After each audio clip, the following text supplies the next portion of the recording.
Hey everyone, and welcome to the channel. My name is Ash, and I'm here with a review for Konosuba, God's blessing on this wonderful world, love for these cloves of desire. Now, yes, that is the longest name in the world, nearly, but this is a visual novel spin-off sort of game based on the anime Konosuba. Now, this released on the 8th of February, and it was developed by Majors Inc. and published by pqube, who were kind enough to send me a copy for this review.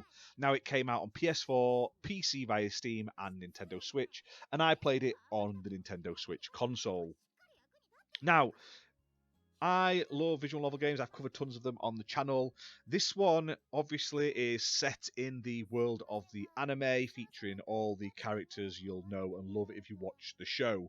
Now, I'll put my hands up straight away and say that I have never watched the anime. However, the story of the game is absolutely playable without watching the anime.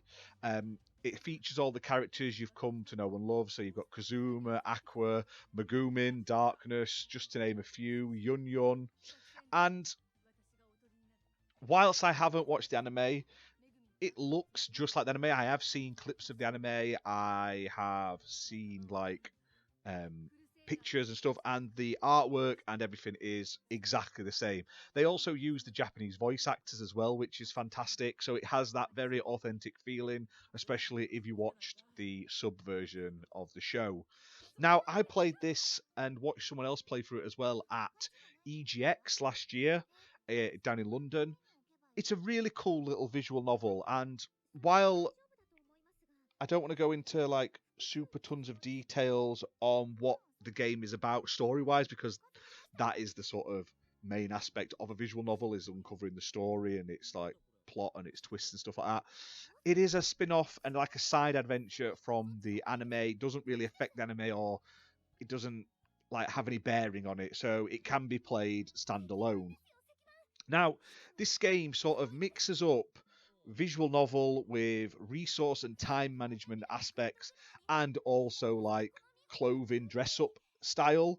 So you basically have to create these clothes for the characters, and these clothes are magical and stuff like that, and they're needed for quests. Now, while you're progressing through the story, it'll introduce all the characters as you go along, but you'll get to a point where you have to manage what sort of work each of the characters is doing over a period of time. And once you've done that, you'll eventually get enough resources to craft these costumes. Now, it's a fun little game. The art and voice acting is on point, like I've said. It's not the longest. You'll probably get through it in about 8-ish hours, depending on how quick you read or you just watch along. With visual novels, I always tend to stick them on autoplay, and when I get to make decisions on responses, then I interact, because it just sort of plays along as that sort of speed I want to deal with. But this one, like I say, I do like the little aspects, the time management and the crafting side of it and stuff like that. It does add a little bit more meat to the bones. Now, obviously, this is a full price sort of release, so you're looking at $44.99. Now, for a visual novel, some people may find that quite expensive. Obviously, fans of the anime will get much more out of this than if you're not a fan. But like I say, you have a nice story that progresses quite well. It is drawn out a little bit because obviously with the sort of schedule side of it, where you're doing the weekly planner for the characters, it does mean that the story takes place over quite a lot of time, like months, instead of it being a smaller condensed story. But I like that. I like putting them onto different jobs and sort of the resource management aspect of it. That's really cool. It just adds a bit more meat to the bones. And it's not a kinetic visual novel, so there's variety of different endings. There's different options to pick and stuff like that in responses at different points during the story. There's also CGs to unlock, so like fancy nice artwork. There's no nudity or anything. There are some more risque sort of anime-esque images, but like I say, there's nothing crude in sort of any aspect.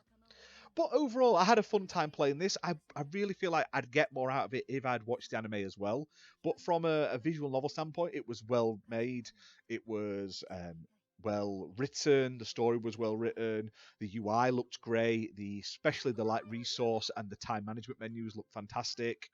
The voice acting and the music and everything was on point. So they've done a fantastic job with it.